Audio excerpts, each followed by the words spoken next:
Graça e paz a todos, uma ótima semana.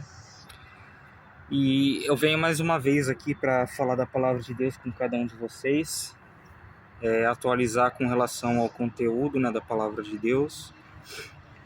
E hoje nós vamos falar de um assunto muito interessante, ok? Nós vamos falar sobre quem é o maior no reino dos céus,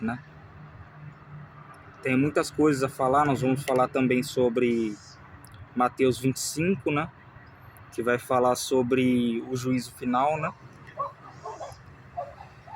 Mas começando em Mateus 18, do 1 até o 14 a gente vai ler, ok? Então, vamos começar pelo versículo 1 que vai dizer o seguinte: Naquela mesma hora, chegaram os discípulos ao pé de Jesus, dizendo: Quem é maior no reino dos céus? Eles fizeram essa pergunta.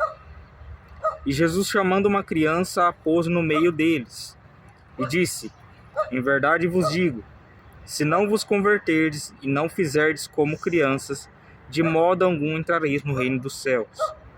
E o interessante aqui é lembrar que Jesus ele usa a figura da criança em várias vezes, ok? Para dizer que o homem precisa nascer de novo, ok? Tanto que quando Nicodemos pergunta para ele,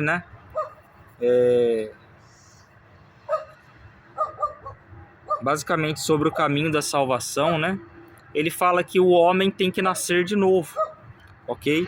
Nicodemos achava que era um nascimento natural, ok? O filho nascendo de sua mãe, mas não. Ele estava falando do nascer da água e do Espírito. O que é o nascer da água e do Espírito? É basicamente o batismo, ok? O batismo na água e o batismo no Espírito, ok? O batismo na água para os arrependimentos de obras mortas, ou seja, arrependimento de pecados, ok? Que é algo que a gente vai levar para a nossa vida toda, a gente sempre vai se arrepender dos nossos pecados, isso é comum, ok? E o segundo batismo é mais poderoso, ok? Tanto que o próprio João Batista, que batizava, ele falava que queria ser batizado por Jesus, porque ele entendia que o batismo de Jesus era superior ao batismo nas águas, ok? Que batismo é esse, o batismo de Jesus? O batismo no Espírito Santo, ok? E o batismo no Espírito Santo, ele não acompanha sinais, ok? Ele não é, propriamente dizendo, que você vai ser batizado pelo Espírito Santo e vai falar em línguas. Não, ok? Dons é uma coisa, agora o batismo no Espírito Santo é outra, ok? A gente tem que separar as coisas aqui, dons de batismo no Espírito, ok? O batismo no Espírito Santo é o que salva o homem, ok? O batismo nas águas também é necessário, ok? É um rito de passagem onde o homem ele basicamente está se arrependendo de seus pecados. E dali para frente ele não vai deixar de se arrepender de seus pecados, ok? Então, qual batismo é superior? O batismo nas águas ou o batismo no Espírito Santo? O batismo no Espírito Santo. Agora, qual dos dois é importante? Os dois é importante, ok? Porque sem arrependimento de pecados, não tem como você se achegar a Deus e ser salvo, ok? Sem arrependimento verdadeiro, genuíno de pecados, e sem fé, é impossível ser salvo, ok? Por isso que há muitas confissões de fé que são falsas, ok? Por isso há muitas pessoas que confessam a Jesus hoje como seu Salvador e amanhã estão no mundo de novo, ok? Agora, a verdadeira confissão leva a pessoa a viver a vida conforme as regras que Cristo estabeleceu para ela, ok? Embora ela se desvie uma hora ou outra do caminho, ela sempre acaba voltando para Cristo. E quem que faz ela voltar para Cristo? O próprio Cristo, ok? Tanto que o próprio Cristo falou, não tem ninguém que vai ao Pai se não for por causa de mim, ok? Ninguém chega ao Pai se não for por mim. Jesus ele é o caminho que leva o homem ao Pai. Então, fora de Jesus, sem crer em Jesus, não existe um meio de se chegar a Deus, ok? Se você for tentar chegar a Deus por outras religiões, o que você vai chegar é no demônio. Você não vai chegar em Deus, ok? Jesus disse: eu sou a única porta acessível que leva até Deus, ok? Se você quer ter acesso a Deus, entre por mim. Não entre pelas outras portas. Que outras portas são essas? As outras religiões, ok? Não somente as outras religiões, como as outras crenças. Porque a ideologia de gênero, por exemplo, é uma crença, ok? O feminismo é uma crença. O marxismo é uma crença, ok? Tudo isso pode se tornar deuses na vida das pessoas, ok? Deuses que levam a uma porta que a gente conhece muito bem, que é o inferno. Não vai levar você até Deus. Então, basicamente, ele retrata a figura da criança justamente para retratar a humildade, ok? Para retratar alguém inferior, alguém que depende de outro, ok? Quando a gente se torna adulto, a gente é ensinado a não depender dos outros, o que é uma ideia muito errada, porque em todo tempo você está dependendo de alguém. O homem que trabalha, ele depende de seu patrão pagar o salário para ele, e o seu patrão depende que ele trabalha para que ele consiga receber a quantia exata para conseguir pagar o funcionário. Imagine que todos os funcionários parem de trabalhar. O patrão não vai ter como pagar ninguém.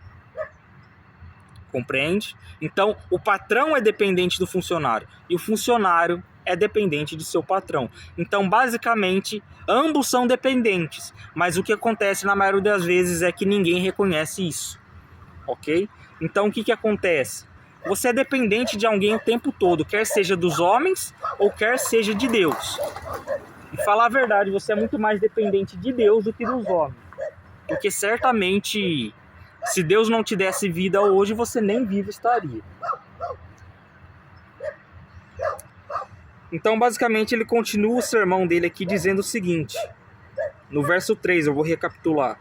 E disse em verdade vos digo, se não vos converterdes e não se fizerdes como criança, de modo algum entrarei no reino dos céus. Portanto, aquele que se tornar humilde como esta criança, este é maior no reino dos céus. E qualquer que receber em meu nome uma criança tal como esta, a mim me recebe. Ok? Tanto que a maior figura de linguagem que Jesus usou para que a gente tivesse mais proximidade com o que ele queria para a gente com relação à espiritualidade, a figura mais próxima para o ser humano alcançar é a criança. Porque Cristo, ele é uma figura inalcançável. Cristo, ele é perfeito. Não tem como o ser humano alcançar Cristo em seu caráter, ok? Não tem como o ser humano ter o mesmo amor que Jesus teve. Não tem como o ser humano ter a mesma humildade que Jesus teve. Não tem como o ser humano ter a mesma justiça que Jesus teve. Então, a figura que ele deixou para nós é: seja como criança. Seja como esses pequeninos que o mundo odeia. Sim, porque em uma geração em que mães abortam seus filhos, em uma geração que pais e mães maldosos trucidam seus filhos, matam seus filhos, você acha que essa geração tem amor a Deus? Se não tem amor nem a criança, que Jesus falou que a gente tem que ser como elas, você acha que essa geração tem amor a Deus? É claro que não tem. Porque se tivessem, amariam as crianças. Compreende? Se você for falar para mim, qual tipo de pessoa é a que mais sofre no mundo? Nesse mundo que a gente vive? A gente pode falar que são os adultos. Mas não é. Os adultos têm suas responsabilidades. Os adultos têm os seus pecados. Assim como as crianças também têm. Ou seja, se fosse questão de pecado, Jesus não falaria para a gente ser igual criança. Mas a questão é, o que nós devemos seguir que as crianças fazem que agradam a Deus? A humildade, ok? A inocência no sentido de não amar o pecado, ok? E também a criança ela é dependente de algo, de alguém. Então o que ele está querendo dizer com a figura da criança? Seja dependente de Deus. Assim como a criança depende de seu pai, você tem que ser dependente de mim, dependente de Deus, ok? E eu acredito particularmente que não existe pecado maior do que você duvidar de Deus, ok? Deus ele é perfeito, ele não é como os homens. Agora você fica com medo de colocar a sua vida na mão de Deus, achando que ele vai fazer alguma coisa errada com a sua vida. Eu acredito que esse é um dos maiores pecados que a pessoa pode cometer. Porque esse pecado de não confiar a sua vida na mão de Deus acaba deixando o homem longe de Deus. O homem começa a ficar autossuficiente. E na maioria das vezes, quando o homem fica autossuficiente, ele peca. Ele peca e fica longe de Deus. Ok? Então, quanto mais você depende de Deus, menos você depende de si mesmo. E menos você cai nas armadilhas do diabo. Porque o diabo vai querer dar o que você quer. O que a sua carne quer. Ok? E o que é a carne? A carne é você mesmo. Não tem como separar você da sua carne. Ok? Assim como não tem como separar o seu coração do seu corpo e você continuar vivo. Ok? Você e a sua carne é uma coisa só. Ok? Então o que acontece? Ele diz, aquele que se tornar humilde como esta criança, este é maior no reino dos céus. E qualquer que receber em meu nome uma criança como essa, está recebendo a mim. Isso no sentido de uma pessoa que nasceu de novo, é novo na fé, e que ele foi enviado a pregar o evangelho para você, por exemplo. Você deve receber essa pessoa. Aquele que recebe essa pessoa está recebendo a Cristo. Ok? Ele não está falando apenas de crianças. Ok? Mas ele está falando de pessoas adultas que se converteram e que está num novo nascimento. É como se fosse uma criança espiritualmente, não amadureceu ainda, mas que foi enviado por Cristo para pregar o evangelho. Ele diz, aquele que recebe uma pessoa que ainda que se converteu agora, não tem muito conhecimento da palavra de Deus, não tem muito conhecimento da palavra de Deus, mas recebe com alegria esta pessoa e a palavra que ela falou, Cristo está dizendo que está recebendo a ele mesmo, ok? Mas ele diz o seguinte, mas qualquer que escandalizar um desses pequeninos que creem em mim, quer sejam crianças, quer sejam adultos que nasceram de novo, qualquer que escandalizar um desses pequeninos que creem em mim, melhor fora que se pendurasse ao pescoço uma mó de zenha e se submergisse na profundeza do mar. A mó de zenha, na verdade, é uma pedra enorme que eles usavam para fazer o azeite, se não me engano.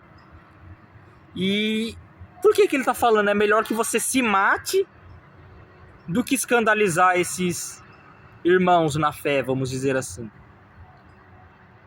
Porque a figura mais próxima que temos de Cristo no tempo atual é o cristão, ok? Tanto que a própria palavra cristão significa pequenos cristos, ok?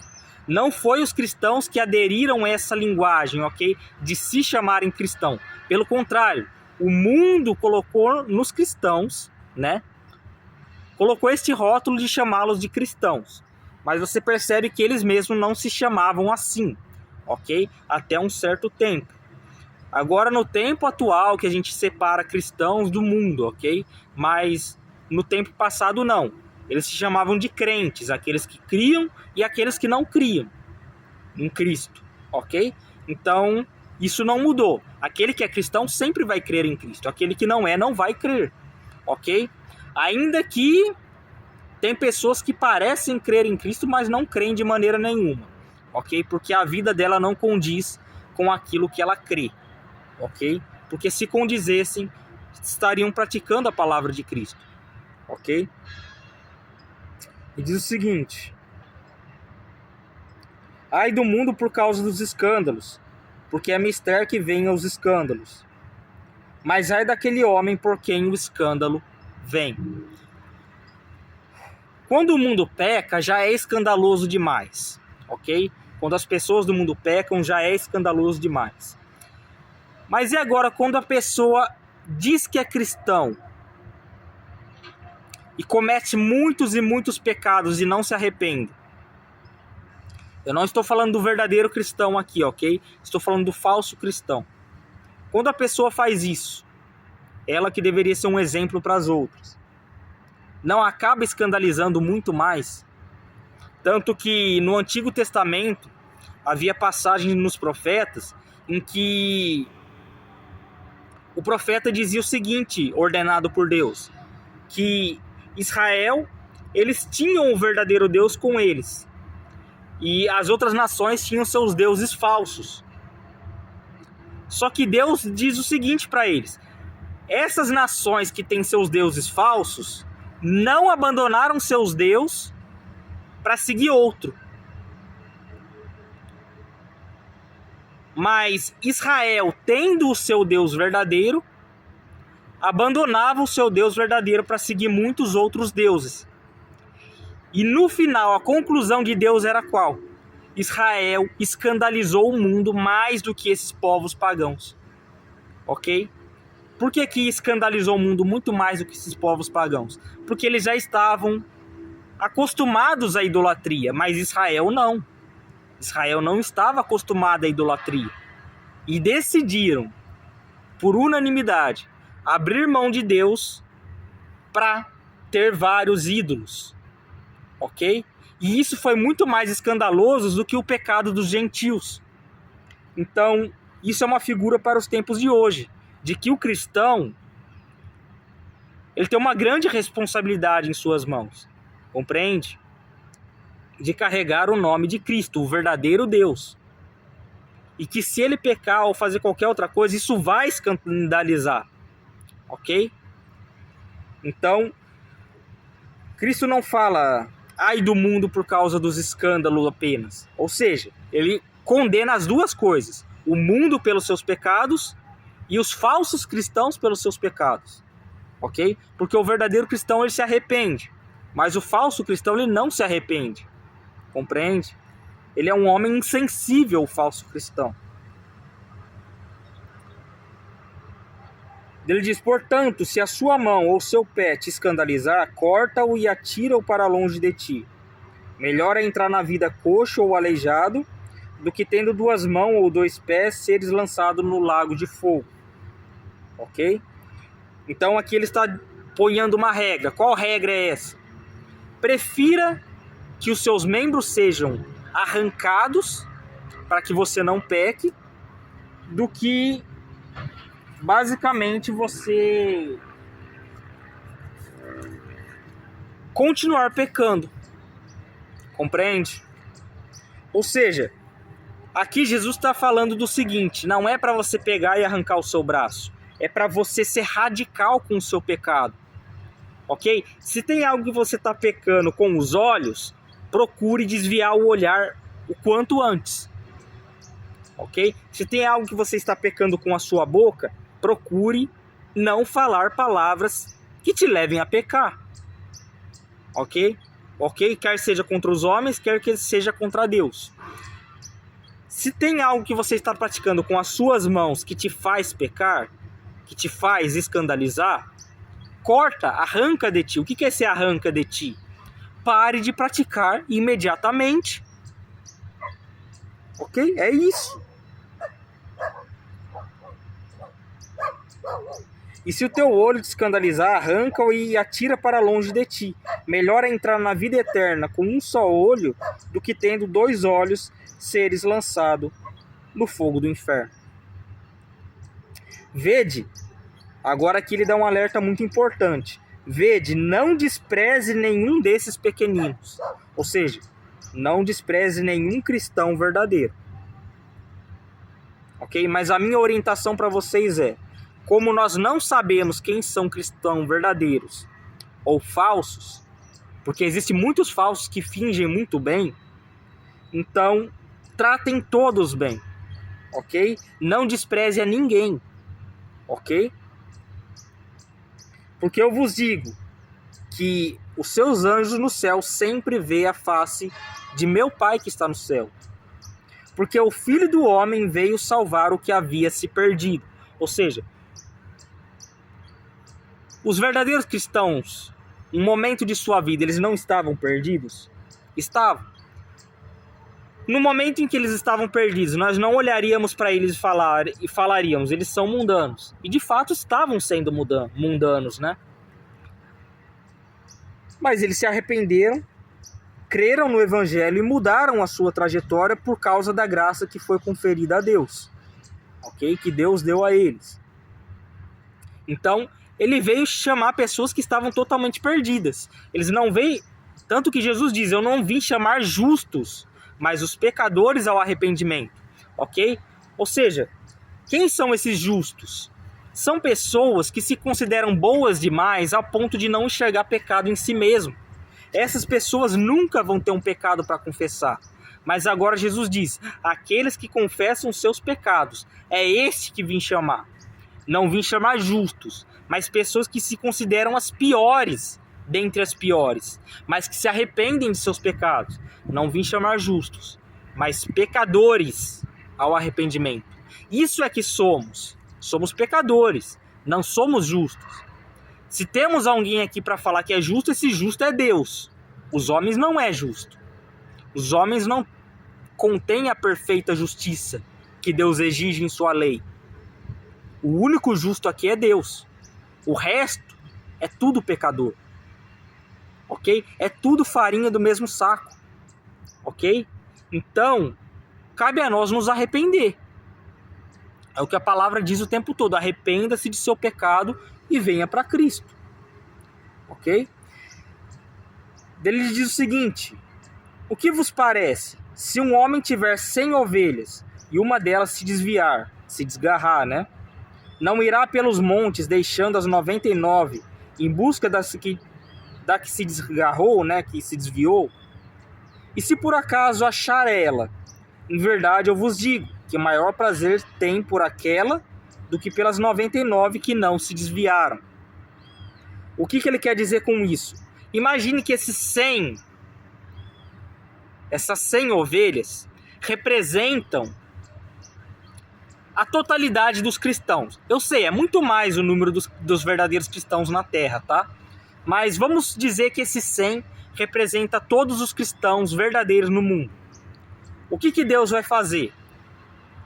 Um deles se desviou do caminho da salvação. O que Deus vai fazer? Ele vai atrás desse que se desviou e a graça dele é suficiente para manter os que não se desviaram no caminho correto que ele estabeleceu. E ele vai atrás dessa pessoa que se perdeu e faz ela voltar ao caminho. Mas essa pessoa diz, mas eu não quero voltar para o caminho. Mas eu posso dizer, não interessa. A graça de Deus ela é irresistível para aqueles que ele escolheu. Ok? Para aqueles que ele escolheu, a graça de Deus é irresistível. Eu posso quase chegar a dizer que Deus ele se esforça para que todas as pessoas do mundo sejam salvas. Mas ele sabe quem verdadeiramente vai ser salvo. Ok? Então, acaba que, por mais que Deus chame, convide por meio de sua graça as pessoas do mundo a se arrependerem, se ela não for um escolhido de Deus, ela não vai se arrepender. Compreende? Embora Deus chame essa pessoa ao arrependimento diversas e diversas vezes. Ok? Quem vai ser salvo? Aquele que ele escolheu para a salvação. Eu sei quem ele escolheu para a salvação? Não sei. Então cabe a mim pregar para que aquela raiz, aquela semente caída na boa terra que ele preparou, que é o seu eleito, o verdadeiro cristão, ele vai gerar o bom fruto. As demais só vai gerar espinhos, só vai gerar pedras, só vai gerar pássaros que devorem a semente. E nunca vão frutificar. Nunca. Nós podemos dizer que na parábola do semeador, as 3 primeiras terras já são terras reprovadas, terras sem salvação, vamos dizer assim. Ok? A última terra, que é a 4ª terra, é o verdadeiro cristão. E o quão difícil é você achar essa única terra que gere fruto. Mas quando gera fruto, essa palavra diz que gera muito fruto. Não é pouco. ok? Gera muito fruto. Dessa única pessoa, Deus consegue fazer com que muitas outras sejam salvas também, ok? Através do testemunho dela e através também da graça que Deus confere àqueles que ouvem a palavra dela, porque essa palavra é a palavra de Deus, ok? Ele diz: assim também não é vontade de vosso Pai, que está no céu, que um desses pequeninos se perca. Quem são esses pequeninos? Os verdadeiros cristãos. Agora a gente vai para a parábola. Parábola não. Nós vamos para Mateus 25, do 31 até o 46, ok? Que vai falar sobre o grande julgamento.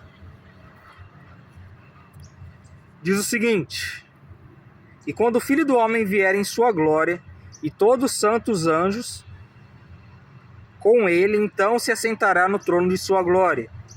E todas as nações, ou seja, o mundo inteiro, serão reunidos diante dele. E separará uns dos outros. Você lembra que Jesus, ele diz que ele é um bom pastor? Qual é a função do pastor? Se ele tem ovelhas e ele tem bodes, ele tem que separar um do outro, ok? E é basicamente o que ele está fazendo aqui. Ele está separando o bom do mal, ok? Segundo a ótica dele, que é perfeita, ok? Ele está separando o ser humano que ele quer salvar e o ser humano que ele não vai salvar, segundo a ótica dele, ok? Para fazer o julgamento. E ele diz o seguinte: ele começou a separar os bodes das ovelhas, assim ele separou as nações, né? E diz o seguinte: e porá as ovelhas à sua direita, mas os bodes à esquerda, ok? Então dirá o rei aos que estiverem à sua direita: vinde, benditos de meu Pai, possui por herança o reino que está preparado desde a fundação do mundo. Preparado para vós desde a fundação do mundo. Porque tive fome, deste-me de comer. Tive sede, deste-me de beber. Era estrangeiro e hospedaste-me. Estava nu e vestiste-me. Adoeci e visitaste-me. Estive na prisão e você me foi ver. Então os justos lhe responderão, dizendo: Senhor, quando te vimos com fome e te demos de comer? Ou quando te vimos com sede e demos de beber? Ou quando te vimos estrangeiro e te hospedamos? Ou nu e te vestimos? E quando te vimos enfermo ou na prisão e fomos ver-te? E respondendo o rei lhes dirá: em verdade vos digo, quando fizeste a um desses pequeninos irmãos, a mim o fizeste. Tá vendo aqui que ele está comparando a figura de um verdadeiro cristão, de um irmão na fé, com a figura dele mesmo? Ou seja, quando você fez ao seu irmão na fé, era a mim que você estava fazendo. Quando você fez ao seu inimigo, era a mim que você estava fazendo. Porque o ser humano, ele foi criado à imagem e semelhança de Deus, ok?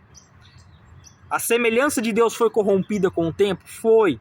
Mas o ser humano não deixa de ser a imagem de Deus, ok? Então o que acontece? Quando fazemos algo ao nosso próximo, quando nos disponibilizamos a abrir mão de nós a favor do nosso próximo, não é o próximo que estamos servindo diretamente, embora o próximo seja privilegiado também, mas é a Cristo que estamos servindo no momento em que estamos fazendo as boas obras, compreende? Por isso que o julgamento é pelas obras, ok? O julgamento é pelas obras. É inevitável que seja pelas obras, porque um juiz ele sempre vai procurar provas, ok? Tanto que Apocalipse vai dizer que vai ter o livro da vida, que quem estiver escrito lá vai ser salvo, e o livro das obras. O livro das obras, tanto os cristãos que serão salvos, quanto o mundo que será condenado, vai estar escrito no livro das obras, ok? Tudo que a pessoa fez, de bom e de ruim, vai estar lá, ok? Quer dizer que se Deus não tivesse esse livro, ele não saberia julgar? Pelo contrário, ele sabe de todas as coisas. Mas, como ele disse, nós, os verdadeiros cristãos, nós temos os anjos no céu que acompanham a nossa vida diariamente. E que se alguém faz algo contra nós, esse anjo ele anota o que essa pessoa fez. Ok? Então, a nossa vida e a vida dos nossos inimigos, os inimigos da fé cristã, está sendo vigiada por anjos de Deus o tempo todo. E está sendo anotado nesse livro o tempo todo. E o mais estranho está sendo anotado e já está anotado. Porque Deus já conhece todas as coisas. Então, para Deus é como se ele já soubesse tudo que está escrito. Ok? E ele vai dizer o seguinte, ó. Quando você fez a um desses pequeninos irmãos, era a mim que você estava fazendo. Tá vendo que ele liga a figura do cristão com a figura dele mesmo? O que o cristão é? Ele é um filho de Deus, né? Pela fé, ele é um filho de Deus. Então, o filho ele é a semelhança do pai. Então, se alguém mata um cristão, como acontece no mundo afora, o que você espera que o pai faça com aquele que matou o seu filho? Nós que somos homens e mulheres de Deus, às vezes a gente fica desamparado porque não há justiça no mundo. Mas e quando é Deus? Deus ele está sujeito à lei dos homens como se ele tivesse reprimido a fazer a sua justiça? Não. Ele faz o que ele bem quer. Então, basicamente, qual que é a fé do cristão? A fé do cristão é que Deus ele vai julgar o mundo e que Deus vai vingar o sangue dele. É basicamente isso. Então dirá também aos da sua esquerda: apartai-vos de mim, malditos, para o fogo eterno, preparado para o diabo e seus anjos. Porque tive fome e não me deste-me de comer, tive sede e não me deste de beber, sendo estrangeiro não me recolheste, estando nu não me vestiste, e estando enfermo e na prisão não me visitaste. Então eles também responderão, dizendo: Senhor, quando te vimos com fome ou sede, ou estrangeiro, ou nu, ou enfermo, ou na prisão, e não te vimos, não te servimos, né? Então lhes responderá dizendo: em verdade vos digo, quando deixastes de fazer a um desses pequeninos irmãos, não fizeram a mim. E irão estes para o tormento eterno, mas os justos para a vida eterna. Eu quero dizer o seguinte: você vai saber diferenciar quem é o verdadeiro cristão e quem é o falso cristão na grande tribulação? Você vai saber. O verdadeiro cristão vai estar sofrendo por Cristo, sendo perseguido e tendo, no fim, a sua vida tirada. É impossível que você não consiga olhar e dizer: esse é um verdadeiro cristão. É impossível. Ok? A separação do joio e do trigo no tempo do fim vai estar tão clara que até pessoas ímpias vai perceber. Ok? Mas a questão é, os ímpios não conseguem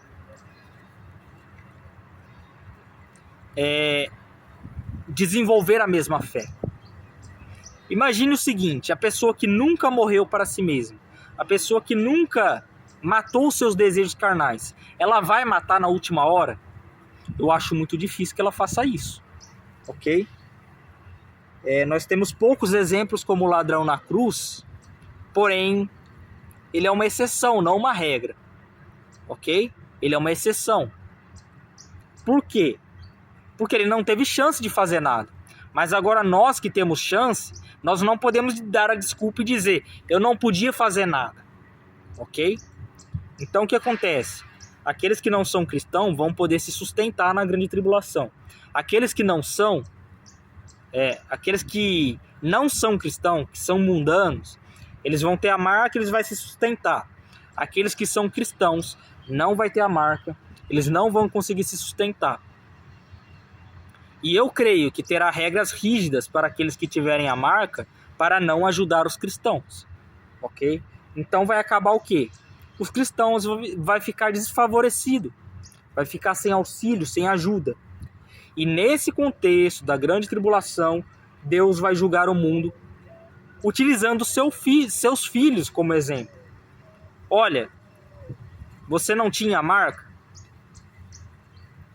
Você viu meu filho sofrendo o tempo todo, definhando por causa da sede e da fome, e você não ajudou. Então, como você espera que eu te salve? É basicamente isso que vai acontecer. Você viu meu filho definhando por causa de fome, de sede, com frio, sem moradia. Não somente ele, mas alguns vão ter até seus filhos e esposas junto com eles. E não ajudou. Compreende? E baseado nisso, Deus julga o mundo. A partir da perspectiva do sofrimento de seus filhos. Compreende?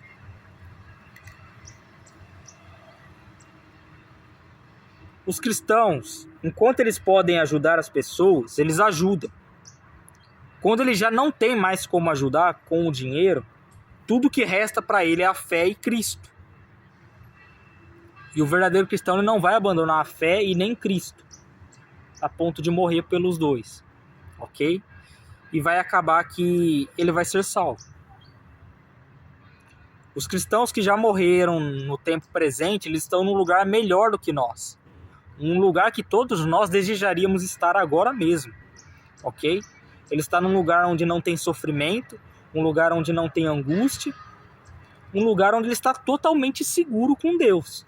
Agora nós, por mais que nós temos a proteção de Deus, ainda assim nós estamos no mundo perverso, no mundo maligno, ok? No mundo que vai de mal a pior e que você tem incerteza se você vai estar vivo amanhã. Você pode estar evangelizando livremente hoje, amanhã as coisas podem mudar e o evangelho já não ser mais permitido, começar a caçada aos cristãos e você ser obrigado a fugir. Ou você ser obrigado a ir para a prisão, sofrer as maiores crueldades e morrer e ter a sua vida guardada com Cristo, o que é muito melhor. Na perspectiva cristã, é melhor o dia da morte do que o dia do nascimento, ok? Na perspectiva cristã. Mas agora, se você tira Deus da equação, aí a morte se torna algo desesperador, ok? Então, melhor é o dia da morte do que o dia do nascimento para o cristão.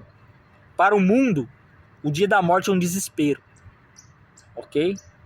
E vamos falar a verdade, o contraste desses dois que eu estou fazendo é o verdadeiro cristão que vai ser salvo. Porque lá no céu, Deus não vai fazer assim. Eu vou colocar o verdadeiro cristão que vai ser salvo e eu vou pegar o falso cristão lá no mundo e vou salvar também. Não vai ser assim.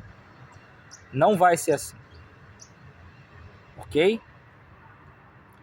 É só os que forem verdadeiramente de Cristo ele vai salvar. Os que têm 1% de falsidade, aqueles que têm 0,0001% de falsidade, não será salvo. Ok? É basicamente isso. O julgamento de Cristo é rígido. Por isso que as exigências que ele faz para que o homem acesse a salvação também são rígidas. Tanto que muitas pessoas são salvas dando a sua vida por ele. E você acha que o falso cristão, que aceitou a marca, que teve facilidades, que andou por uma porta larga o tempo todo, uma porta espaçosa, uma porta confortável o tempo todo, você acha que ele vai ser salvo? Aquele que não andou por um caminho estreito, aquele que se negou a passar pela porta estreita, você acha que esse vai ser salvo junto com aquele que o tempo todo andou por uma porta estreita? Por acaso isso não seria uma injustiça? Colocar um assassino, por exemplo, junto com uma pessoa inocente no mesmo lugar? Para que eles sejam amigos ali? Você não acha que é injustiça colocar ladrões, bêbados, psicopatas, assassinos? Você não acha que é uma injustiça colocar essas pessoas no céu junto com os cristãos, num lugar que transpira santidade e perfeição?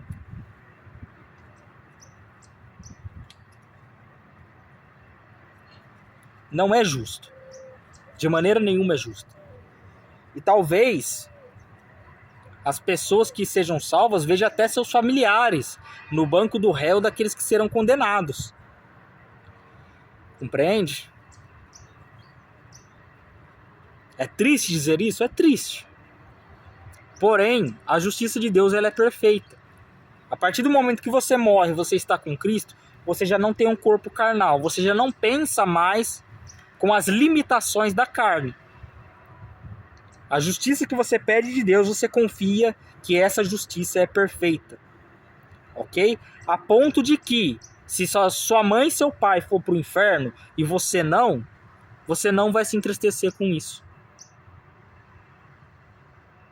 Compreende? Você não vai se entristecer com isso. É duro dizer essas palavras? É duro. Tem casas que os pais serão salvos e os filhos não. Tem casas que os filhos serão salvos e os pais não serão. E tem casas que nem os filhos nem os pais serão salvos. E também vai ter casas que tanto os filhos quanto os pais serão salvos. Compreende?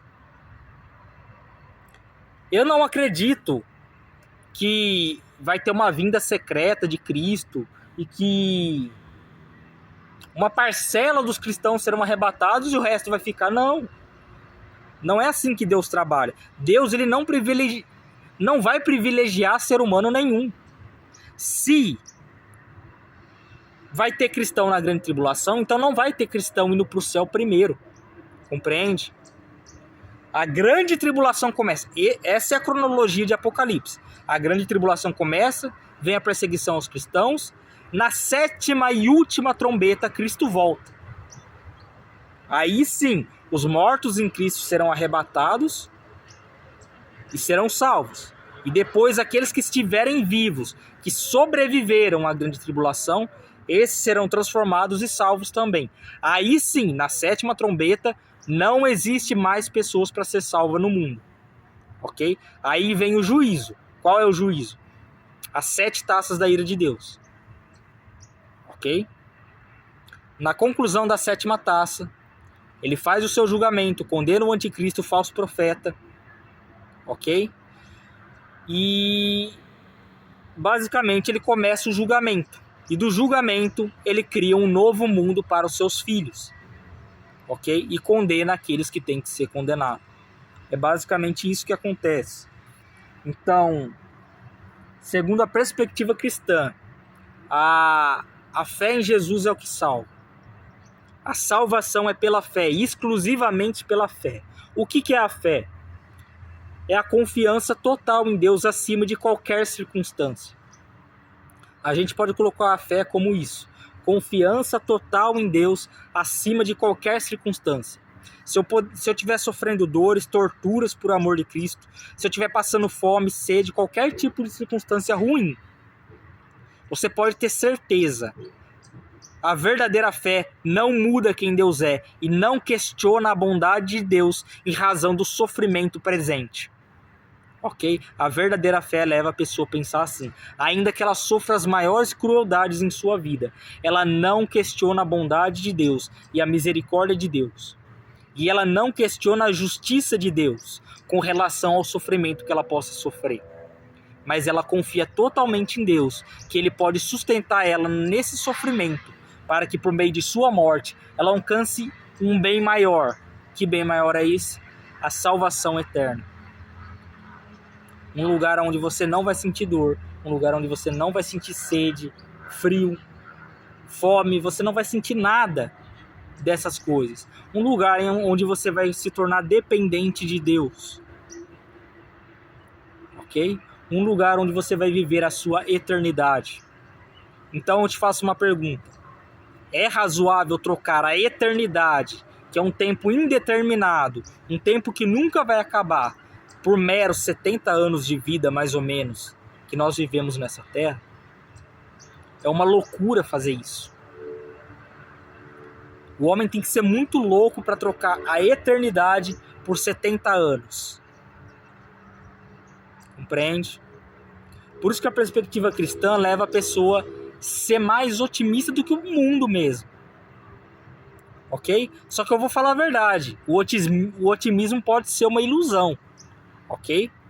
Sabe por que o otimismo pode ser uma ilusão? Porque a pessoa otimista demais, ela não percebe a realidade ao seu redor. Ela acha que tudo vai ir bem e que nenhum sofrimento vai vir para ela. Essa não é a perspectiva cristã. A perspectiva cristã é, ainda que tudo vá bem, ou que venha diversos sofrimentos em minha vida, isso não vai me mudar com relação a Deus. Essa é a perspectiva cristã. O que ele diz? Aquele que tentar salvar a sua vida, perdê-la-á. Salvar a vida como? No tempo do fim. Inserindo a marca em seu corpo. Ok? Esse vai perder. Jesus falou. Colocou a marca, perdeu a salvação. É basicamente o que Jesus está falando. Claro que ele não falou da marca em si, mas ele falou daquele que tenta salvar a sua vida. E a marca é uma tentativa de salvar a sua vida. Ok? Porque sem a marca você não come, nem bebe, não vende, não faz nada. Compreende? Mas aquele que perder a sua vida por causa de mim e do meu evangelho, esse a salvará. E é o que tem acontecido no mundo todo até hoje. Tem cristão dando sua vida para o Cristo. Entende? Dando uma lição de moral para cada um de nós. Para que a gente tenha a mesma fé que eles. E se necessário for, passar por essa porta da morte, a gente venha passar junto com eles. Ok? Inspirando coragem em cada um de nós que somos de Cristo. E o que está escrito em Apocalipse, que o anjo diz, fala de 3 anjos que sairão pregando sobre a grande tribulação. E esses 3 anjos vão dizer o seguinte: o primeiro virá e dirá para os homens abrirem mão de seus pecados, de arrepender de seus pecados e dar glória a Deus que fez os céus e a terra. O segundo anjo vem juntamente com ele e anunciará que todo aquele que inserir a marca não terá salvação. Aquele que impõe a marca sobre a mão direita ou a testa, esse não terá a salvação. E o terceiro anjo que vem juntamente com ele, se não me engano, está em Apocalipse 13 essa mensagem. Okay? Se não me engano, ele vai dizer o seguinte. Aqui, ó. O primeiro anjo diz o seguinte: temei a Deus e dá-lhe glória, porque vinda é a hora do seu juízo. E adorai aquele que fez o céu e a terra, e o mar e as fontes das águas. Quando que esse anjo diz isso? Quando o anticristo se levanta. Quando o anticristo se levantou, ok? E começa a perseguição aos cristãos, ele começa a dizer isso. Esses 3 anjos passam no mundo inteiro dizendo isso. Porque no verso 6 diz o seguinte, ó: e vi outro anjo voar pelo meio do céu, e tinha o evangelho eterno para proclamar aos que habitam sobre a terra, sobre todos que habitam sobre a terra, e toda língua e nação, e tribo e povo, dizendo com grande voz: temei a Deus e dai-lhe glória, porque vinda é a hora do seu juízo. Que juízo é esse? Ele vai separar o joio do trigo através, querendo ou não, ele vai usar o nosso inimigo, que é o anticristo, para separar o joio do trigo. Aquele que estiver morrendo por Cristo, esse será o trigo, ok? Você lembra o que em João, entre o capítulo 2 de João e 3 do Evangelho de João, João vai descrever o seguinte, que o propósito de Cristo é separar o trigo no celeiro e queimar a palha ou o joio com fogo inextinguível. Como que ele guarda o seu trigo no celeiro? Um dos meios que ele faz isso é a morte de cristãos. Esse cristão tem a sua eternidade reservada com Cristo. Ele assegura a sua herança com Cristo, ok? Quando ele morre. E ele diz o seguinte: temei a Deus, dai-lhe glória, porque vinda é a hora do seu juízo, e adorai aquele que fez o céu e a terra e o mar e as fontes das águas. E é muito interessante que ele fala adorai aquele que fez o céu, a terra, o mar e as fontes das águas, porque capítulos atrás vai falar que a besta e o falso profeta fizeram uma imagem de si mesmos para adoração. Ok? E logo em seguida ele vem dizendo: temei a Deus e dai-lhe glória, porque vinda é a hora do seu juízo. Adorai aquele que fez o céu, a terra e o mar e as fontes das águas. Ou seja, não se ajoelhem diante da imagem que o anticristo fez. Ok? E outro anjo seguiu dizendo: caiu a grande Babilônia, aquela grande cidade que todas as nações deu a beber do vinho da ira da sua prostituição. Que vinho da ira da prostituição é? Aceitar a marca e viver uma vida de pecados, já que você não vai ter mais Deus como a sua regra.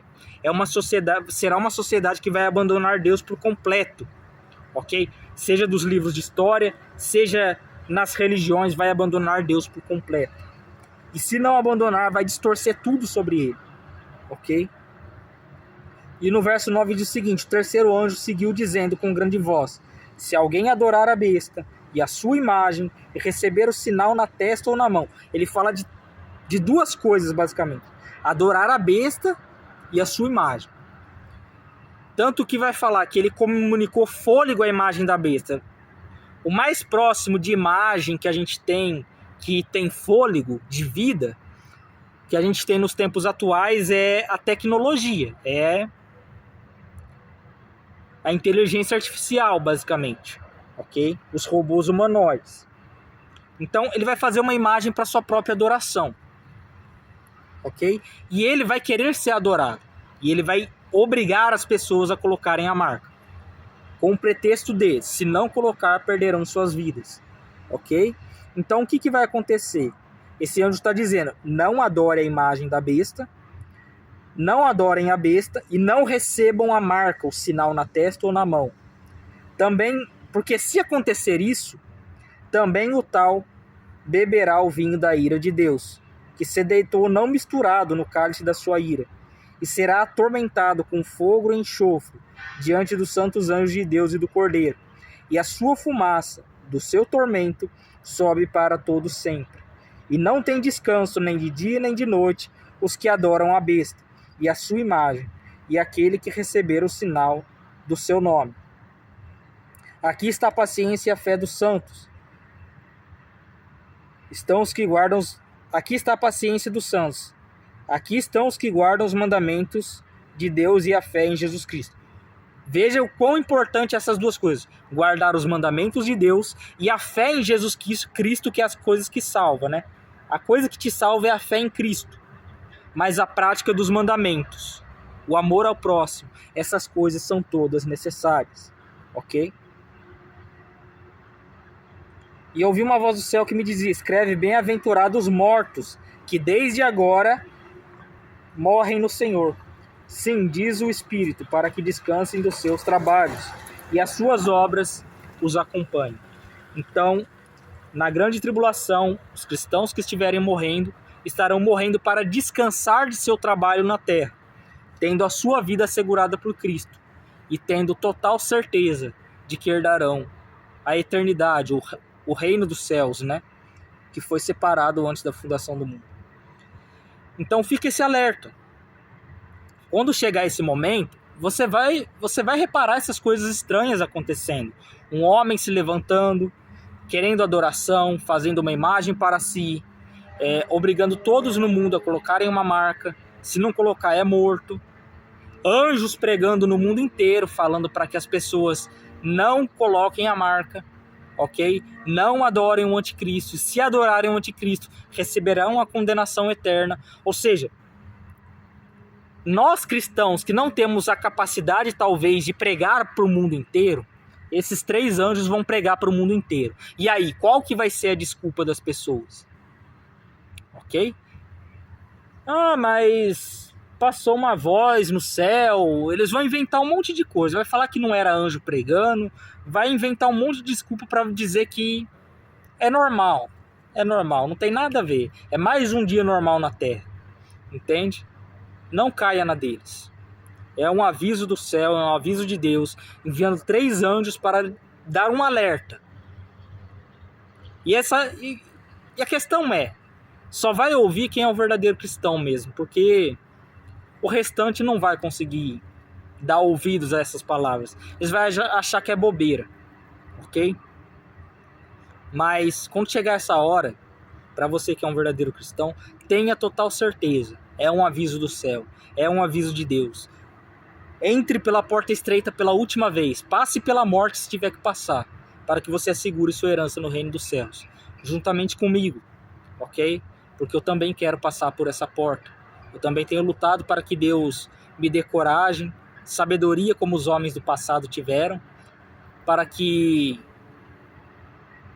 eu possa ter a mesma alegria de Paulo no fim de seus dias, de saber que combateu o bom combate, que guardou a fé, que completou a carreira e que vai passar dessa vida para uma vida melhor. Ok? Graça e paz a todos, uma ótima semana.